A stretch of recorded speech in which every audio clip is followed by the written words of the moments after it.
Hey, за юу яцхан залуусаа Newsak in the house энэ удаагийн бичлэгээр уулзж байгаадаа маш их баяртай байна. YouTube сонсогч та бүхэндээ 7 хоног болгон хүрдэг Монголын хип-хопын зах зээлийн товчтой мэдээлэл эхлэхэд бэлэн боллоо. Олон юм яриад явах юм шууд бичлэгэнд орцгоё. За эхний сэдв болоо клик бүүмтэй холбогдож байгаа. Тэртээ 2006 оноос хойш үдээ болтол Монголын хип-хопод нэр хүнд болон байш суура огт алдаагүй бүлгэн бол яа харахгүй клик бүүм. За тэдний хамгийн сүүлийн гаргасан уран бүтээл гэх юм бол бараг л яг 1 жилийн өмнө клик бүүм болон гангста сервиснэр даймба их юм их уран бүтээлээ цацсан. За үүнээс хойш тэдний хувьд бол ямар нэгэн уран бүтээлч гэдэг юм уу те аль эсвэл ямар нэгэн тайзан дээр бол ерөөсө хамтдаа гарч дуулаагүй. Харин саяхан клик бүүм крувийн зүгий десанта big genre Майцүү рекордсын бишрэлийн хийдэг Жорх хэмээх нэвтрүүлэгт орсон байна лээ. За энэ нэвтрүүлэгт тэдний хувьд хит хитэн сонирхолтой зүйлээ ярьснаас гадна одоо ингээд албан ёсоор эргэн ирэлт хийж байгаагаа зарласан. Чи одоо клик бүүм байгуулагдаад 20 жил болсон байна.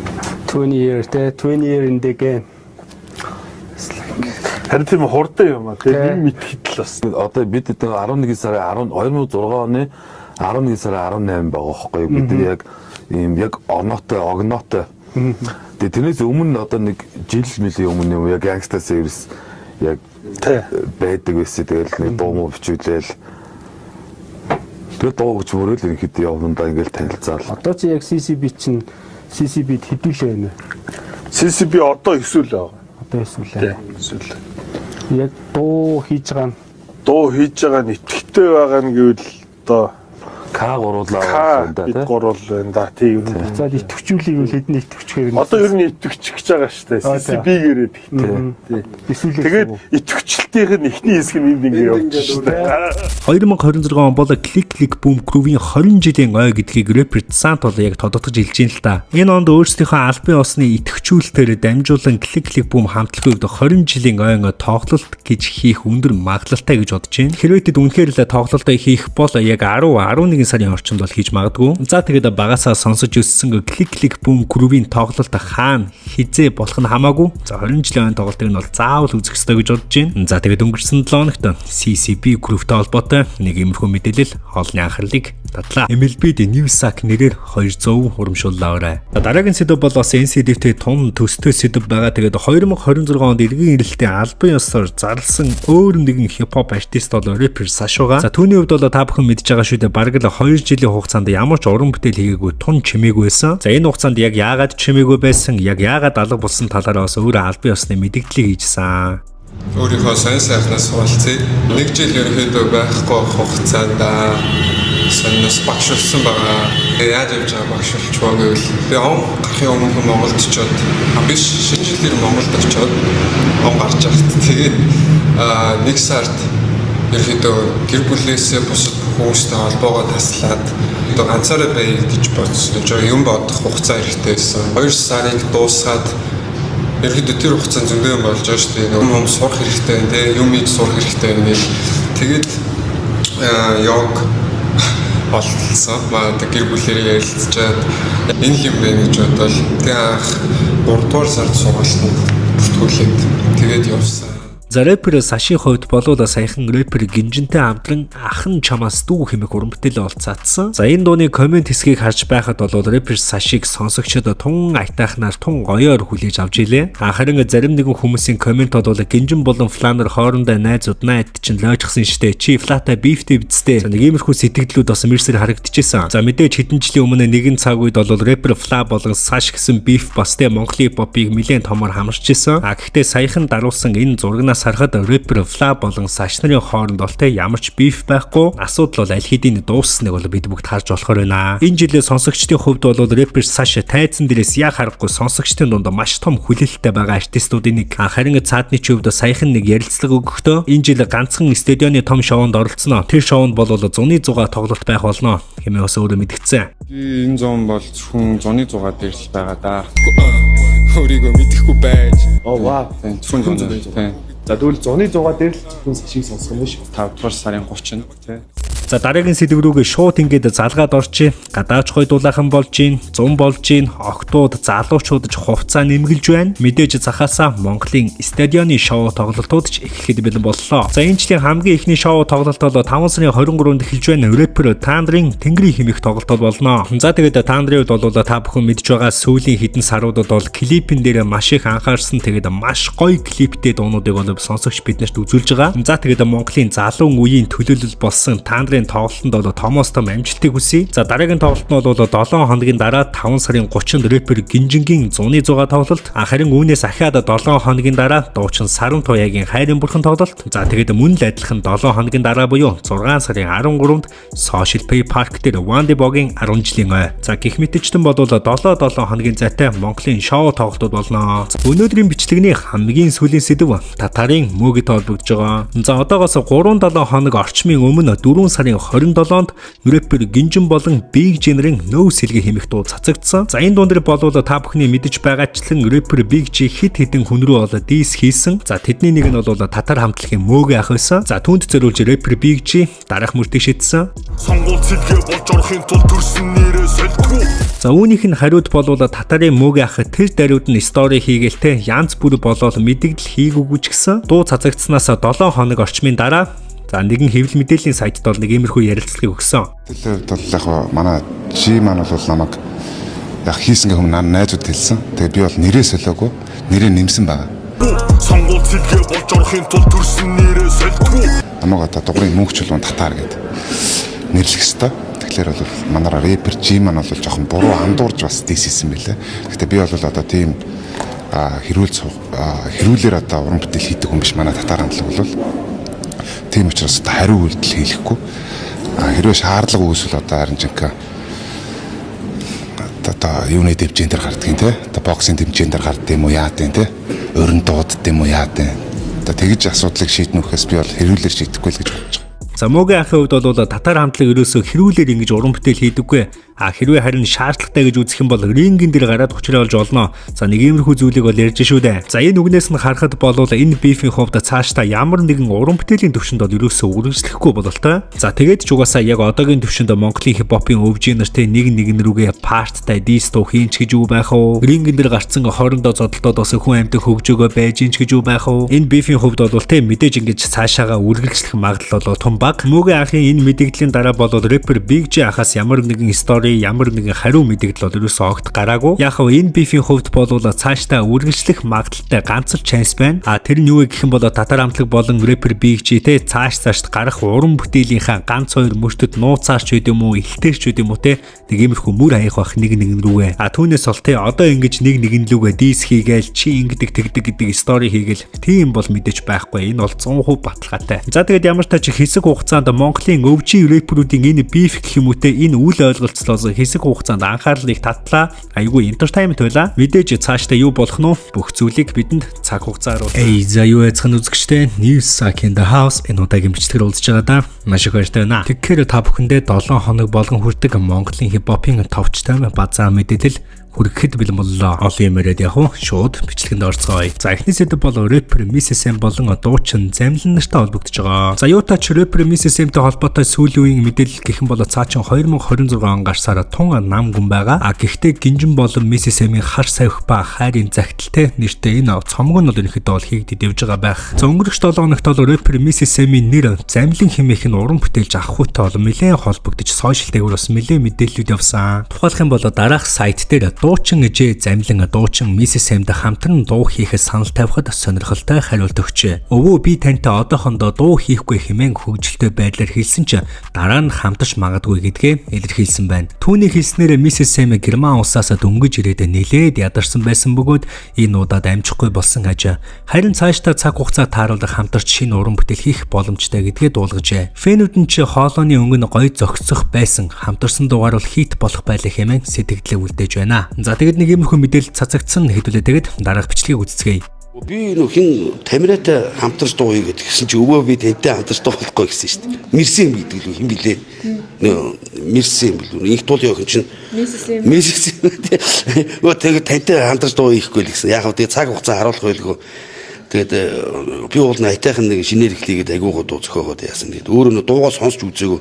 Жоо сая Германаас аврах хурж ирэхдээ жоо ядарсан ирсэн юм шиг үлээ. Тэгээд ахаа энэ удаад дуулж чадахгүй л гэсэн. Яг дараагийн тоглолтын дээр ч юм уу дараагийн тоглолтын дараах юм дээр нь хамтарч магадгүй дуулж магадгүй л. Тий. Тэгээ би чинь ч өөрийгөө бас залуу гэж бодоод ч бас өвөө болсон бас хөвчлөөд яваад байх шиг байна. За тэгээд сошиал дээгүүр энэ бичлэг нэлээ явсан. Тэгээд Gen Z бид нар бол ерөөсөө танихгүй юм билээ энэ замлын хэмээх дуучныг. Жохон судлаад үзсэн чинь ахын хувьд болвол сүнсгээд хамтлаг байдаг ч те. Тэгээд сүнсгээд хамтлагийн дуучин хүн юм бэлээ. За нэг хэсэг 12 сард ахуйтай холбоотой бас нэг иймэрхүү бичлэг явуулсан юм аа. Ахны тоглолт авчлаа та хүрээд ирэх би Мартин аймаг тоглолт юм. Тэгээ нөгөө гэхдээ за босод газар энэ одоо ингэ сайхан тоглоом авч игээд 2 дооны хэдэн төгрөг хөвгөө ярьж. Тэр амар баг Монголд 200 мянга төгрөг. Нөгөө ковер дистахыг бодох юм бол. За би одоо ингэ жоохон зогтуулж байна да одоо жоохон ингэ хийж байгаа. Өнөөдөр хаа сайхан яач хотондоос ичхүү гэнэ бодож идэв. Тэгээ машинаас хойдлын багажнаас хэдэн хугацаа шаваад яваад очлаа. Нэг хоёр үлдээсэн юм. Ата нэг бандаж бас бооных нь бүлдэн бас нэг ширэг амдаг хоёр юм. Нэг амар тусчсан удаа замдын гэдэг хүмүүс үгүй. Тийм байх шүү. Үгүй шааж. Маш уу залуудаа замдын тэр багийн ирэх хүн тэр багийн эзэгтэй тэгээд гэртээ өрөөд байдгүй шүү. 200 мянган дуулчаад мөнгөлгөнүүд маань арай хэлсэн байх үгүй гэж.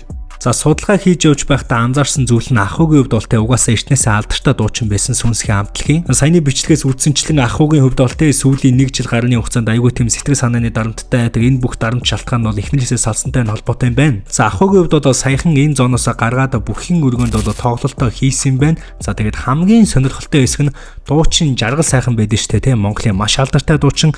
За тэр хүний хүүхэд юм байна. За тэгээд comeback хийсэн энэ ирчээрээ дуучин Замлан ахын хувьд бол Mrs. M санал тавьсан шин. За Mrs. M-ийн хувьд бол тэ ийдгээр татгалцсан хариу өгсөн байна. За тэгээд энэ 7 хоногт рэпер Mrs. M болон дуучин Замлан нэртэй холбоотой иймэрхүү мэдээлэл сошиал дээр олонний анхаарлыг татлаа.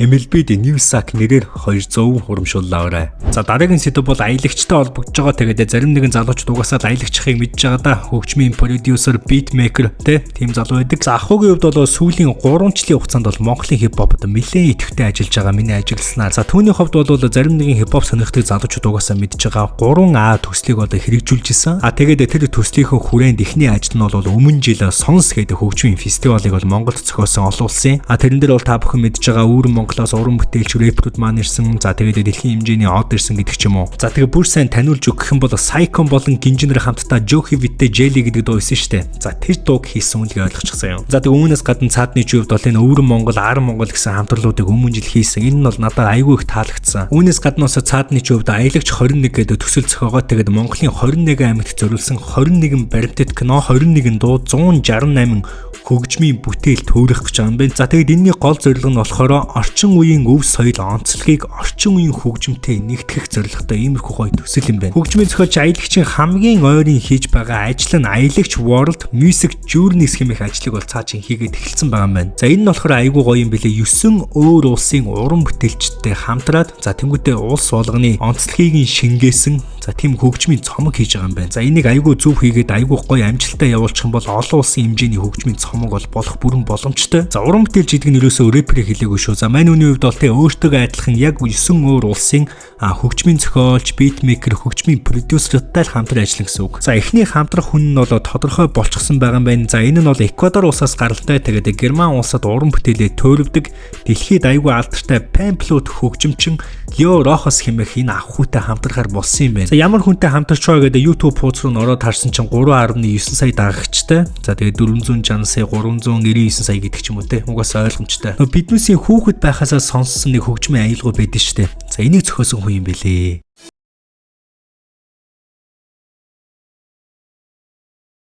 За тэгээд тун удахгүй аялагч болон Leo Rojas нарын хамтарсан хөгжмийн уран бүтээл клиптэйгээ цацагдахаар болсон энэ 100 гэхэд за энэ олон улсын хамтрал нь олон мэдээж аялагч World Music Journeys төслийн эхлэлийг тавьж Монголын хөгжмийн 90 үеийг дэлхийд зарлах онцгой үйл явдал болох юм аа. Тэгээд энийг айгүй гоё зөв хийгээрээ тэгээд айгүй гоё уулаарай. Тэгээд аялагчийн хувьд бол угаасаа айгүй чанартай юм эдийн тэгээд айгүй том амбицтай том зүйлийн төлөө зорддог. Ерөөсөө зүгээр суудаг юм ах хүү чинь би ч бас айгүй удаан хугацааны танил. За тэгээд биднээсээ нэг юм хэвшмэл ойлголт өгдөө шүү дээ. Олон улс руу гарна гэвэл заавал нэг уран бүтээлч гарна, заавал нэг рэпер гарна, заавал нэг дуучин гарна гэх мэт энэ ойлголтыг эвдэж Монголын хөгжмийн продюсеруудаас ийм том бас амбицтай одоо төслийг эхлүүлээд ингэж явж байгаа. Тэ аялагчтай болоод цаашдын ажилд нь томоос том амжилтыг хүсье. За тэгээд эхний хамтрах хүн нь бол саяны ярьсанчлан Лео Рохос байгаа. За тэгэхээр үлдсэн 8 уран бүтээл ямар хүүх хэмжээний уран бүтээлчтэй хамтрах нь бол ойлгомжтой байх. За тэгээд энэ 7 хоногт хөгжмийн продюсер, хөгжмийн зохиолч, аялагчтай холбоотой нэг иймэрхүү мэдээлэл олонний анхаарлыг татлаа. За дараагийн сэдэв бол рэпер Флатай холбогдчихно. За түүнтэй холбоотой энэ трендийг бол яа харахгүй, ярихгүй өнгөрч болохгүй байх. Сүүлийн 2-3-7 хоногийн хугацаанд Монгол рэп хэмээх дууны тренд бол сошиал ертөнцид газар авсан. За энэ маш олон трендийн ачаар бол Монгол рэп мэдээж дууны хандлтанд бол маш эерэг нөлөө үзүүлсэн. Одоогийн байдлаар бараг 500 мянган хүртэл хандлт авсан байгаа юм байна. За рэпер Флагийн хувьд бол тун удаан хугацаанд чимээгүй байж байгаад 2-3 клип цацсан. Тэгээд ямар ч байсан иргэн ирэлт нь амжилттай шүү. Одоо тэгээд энэ нэрчээрээ бас уран бүтээлүүдийн араас нь цацх байлгүй дээ. За тэгээд Флагийн хувьд бол бас нэгэн сонирхолтой зүйл нь хинтэж биф хэлэхэд бэлэн, хинтэж дис хийлцэхэд бэлэн. За нэг иймэрхүү зүйлийг бол ярьж ирсэн. За тэгэхээр манайны хувьд бол ирэх хэдэн сар нь бол тун сонирхолтой байх нь ойлгомжтой. За тэгээд рэпер Флагтай холбоотой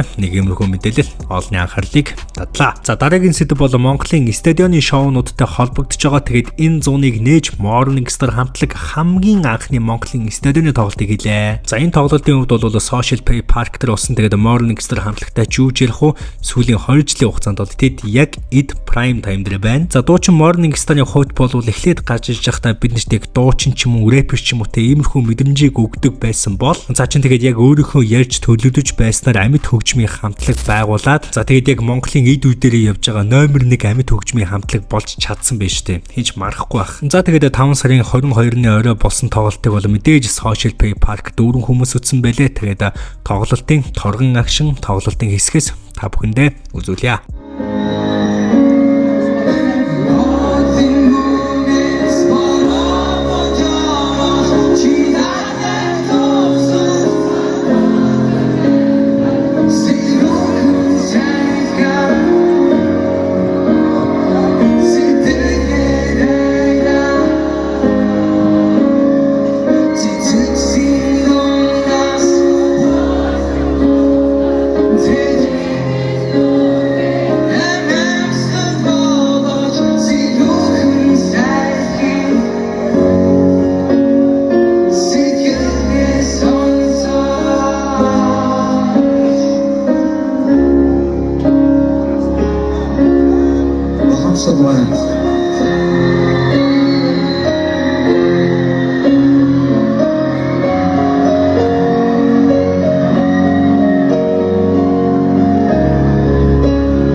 Morning Star хамтлагийн тоглолтыг бол маш олон хүн очиж үзсэн. Гэхдээ ямар нэгэн асуудал бол ерөөсөө юу ч гараагүй. За энэ нь бол тухайн хамтлагийн сонсогчдын боловсролын түвшин болоод соёлын ялгааг нь бол айгүй их харуулж байгаа. За тэгээд үүнээс гадна Morning Star-ын залуучууд маань яасан ч гоё бие авч явдгийн, яасан ч гоё өнгөлөг энтэй ямар нэгэн асуудалч гарахгүй өөрсдөө. За тэгээд Монголын бие маш гоё авч явдаг, гоё харизмтай жинхэнэ суперстарууд болжээ. За тэгэд мэдээж гайхалтай сайхан тоглолтоор зуныг эхлүүлсэн Morning Star хамтлагтаа цааш тоглолтын уран бүтээлд нь томоос том амжилтыг хүсье. За мэдээж энэ тоглолтын маргааш буюу 5 сарын 23-нд рэпер Тандрын Тэнгэрийн хэмээх тоглолт болсон. За рэпер Тандрын хувьд бол маст мэлийн хүлээлттэй байсан. Тэгээд цаадны хувьд маш олон уран бүтээлийг цаад тоглолтонд бол аягүй сайн бэлтгэжсэн. За мэдээж бэлтгэл ажил сайн байсны үр дүнд тоглолтын тайз болон дууралт ч гэдэм үү те. За энэ бүх зүйл нь аягүй сайн болсон. Цаадны хувьд бол хамгийн гоё бас нэг таалагдж байгаа зүйл нь тайзан дээр дээлтэй гарч ирсэн. За энэ нь бол бас хамгийн гоё хэсэг нь тоглолтын. За тэгээд тоглолтын харуул хамгаалалт, нойлын асуудал гэдэг ч юм уу те. Энэ бүх зүйл бол Монголын стадионы шоунд нэх байха болоод удаж байна. Монголчууд ч тэгээд олон жил стадионы шоу зохиолоо, хүмүүс нь ч тэгээд ерөнхийдөө гайг үзээ сурчлаа да. За Тандрын хувьд бол сүүлд стадионы том шоу гэх юм бол 3 жилийн өмнө хийжсэн нэг л өдөр хэмээх тоглолтыг. За тэгээд өчигдөр болоод өнгөрсөн Тандрын Тэнгэрийн хэмээх тоглолтын хэсгээ самтдаа үзцгээе.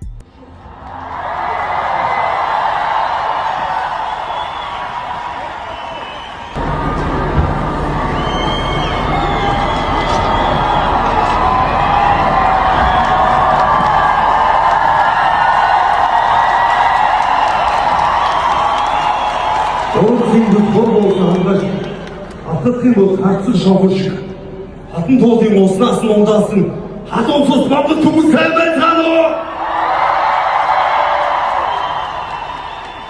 Мөнх тэнгэрийн доо Монгол туурхтан сугалсан байна. Тэгээд одоо хэдийн хязгаараас хэдийн цаанаас бүгдээрээ биднийг зориод ирсэн Монгол үндэсний улсаараа бойсон.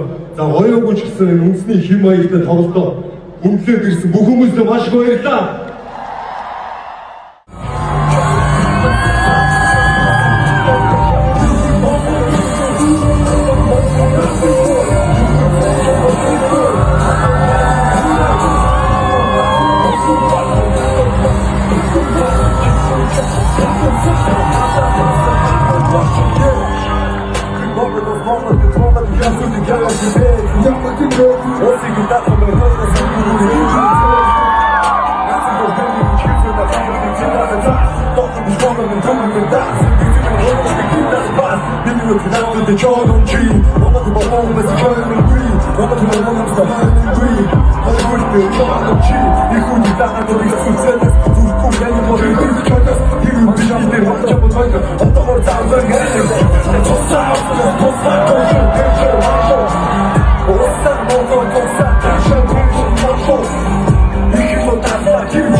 За тоглолтын хувьд бол мэдээж сайхан болоод өнгөрсөн. Гэхдээ 30-аас 40 мянган хүн гэдэг бол no joke, маш олон хүн цугласан учраас ямар нэгэн асуудлууд үүссэн. За хэдүүлээ юутаач дараах бичлэгийг үзсгэе.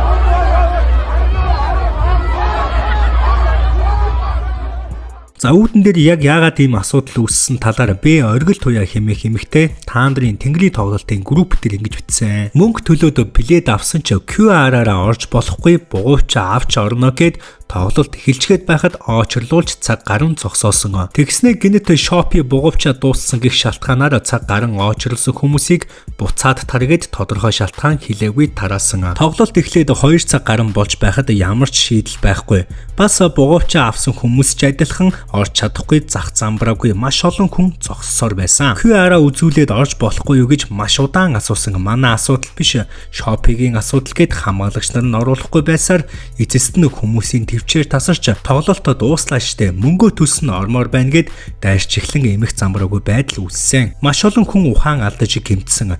Shopee цэгийн ямар ч зохион байгуулалтгүй тооцоогүй хариуцлагагүй байлаа. За нэг иймэрхүү нийтлэлийг бол бичсэн байгаа. За Монголд болж байгаа бүхий л жижиг том шоуны плейтүүд бараг л бүгдээрээ Shopee цэгийн нэр зарагддаг. За ганцхан тэг гэдэж гэлтгүй онлайн шоп гэдэг ч юм уу Shopee бол асар том байгууллага, асар том компани. За энэ эмэгтэйгийн үнэхээр бицэнчлэн Shopee цэгийн үүн дээр асуудал үүсгэсэн бол ямар нэгэн байдлаар тэр хүмүүсийн хохирлыг нь барагдуулж өгөх ёстой. За өөр нэг асуудал нь гэх юм бол энэ нэг орк залуугийн бичлэг явуулсан да. Хэдүүлээ үзцгээе.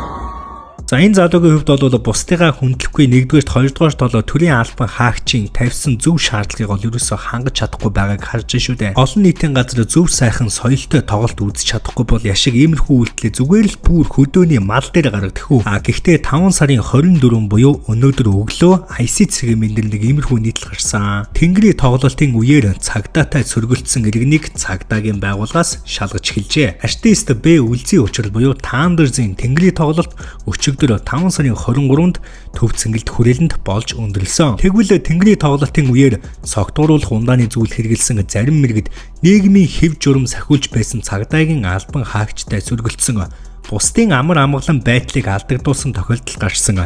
Тодорхойлбол олон нийтийн сүлжээнд хөрөн өнгийн Монгол дээл өмссөн нэг иргэн тоглолтын тайзнаа бага нь бололтой өндөр зүйлдер гарч түүний аюулгүй байдлыг хангахаар ажиллаж буй цагдаагийн албан хаагч руу зүй бус уутлал гарган согтуурхаж байж болзошгүй дүрс бичлэг цацагдсан байдаг. Тэгвэл түүнийг цагдаагийн газраас бичлэг дээр хэрэгнийг хэрэг бүртгэлнээж шалгаж эхэлсэн байна. За нэг иймэрхүү нийтлэл цацагдсан байгаа. Тэгэд иймэрхүү этгээдүүд дээр хуулийн байгууллага айгүй хурдан ажиллаж арга хэмжээг нь авч байгаад бол маш их баяртай байна. За яг үүгээрээ далимдуулаад хэлэхэд одоогоос ердөө 6 хоногийн дараа рэпер Гинжингийн 5 сарын 30-нд зуны зугаа Homecoming тоглолт болно. За мэдээж энэ тоглолт дээр нас бүрийн лиргэн ирэх нь ойлгомжтой. Гэхдээ зарим нэгэн жоохон хүүхдүүдэд анхааруулж хэлэхэд та хэд ямар нэгэн байдлаар нэг нэгнээ бүүлэдэж нэг нэгнээ зодох юм бол тухайн үйлдэлийг чинь нотлох баримттайгаар бичлэг хийх.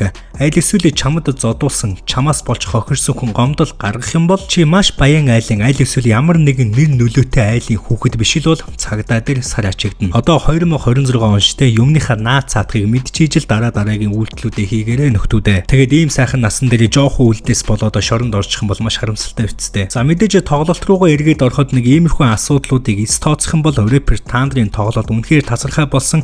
Мэдээж энэ Тандраас шалтгааллахгүй зүйлүүд байгааг бол та бүхэн сайн сонссон байх. Мэдээж төгсгөлд нь рэпер Тандрт баяр хүргэе. Тэгээд 3 жилийн хугацаанд ойрхон давтамжтай маш том 2 тоглолтыг амжилттай хийж чадлаа. Түүний цааштай уран бүтээлд нь томоос том амжилт хүсье. За мэдээж энэ тоглолтоос ердөө 7 хоногийн зайтай 5 сарын 30-нд рэпер Гинжингийн зуны зугаа Homecoming тоглолт болно. За тоглолт болоход ердөө 6 хоног үлдсэн учраас тоглолтын бэлтгэл ажил бараг л бүрэн гүйцэд хангагдсан ойлгомжтой. Тоглолтын бэлтгэл дээр бол нэг удаа очисон. Тэгээд өдөр шөнөгүй бэлтгэлээ маш олон цагаар хийж байсан. Twerk Mongolia тэгээд өөр яасан хийсэнтэй баахан хүмүүс л бол тэр дунд байлээ. За үүнээс гадна рэпер Гинжингийн хувьд бол нэгэн одоо ноцтой гэх юм уу те анхаарал татах зүйлийг бол ярьсан. За рэпер гангааттай холбоотой бифтэй байж болзошгүй хэдүүлээ магадлалыг бол маш олон удаа ярьжсэн шүү дээ. За тэгээд үүн дээрээ одоо олон нийтэд тайлбарыг өгсөн гэх юм уу рэпер Гинжин. За хэдүүлээ дараах бичлэгийг үзцгээе. Тар гангагийн дуу өгөхгүй.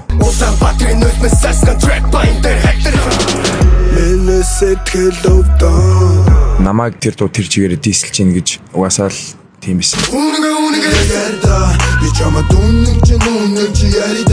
Тэр нь би хариул өгсөн л лөө. Тэг яг өөрийнхөө дууныхаа дундор яг тэр аяыг нь адилханаар дивсч тавьж байгаа. Адилхан яг флоуэр нь те татар гэдэг нь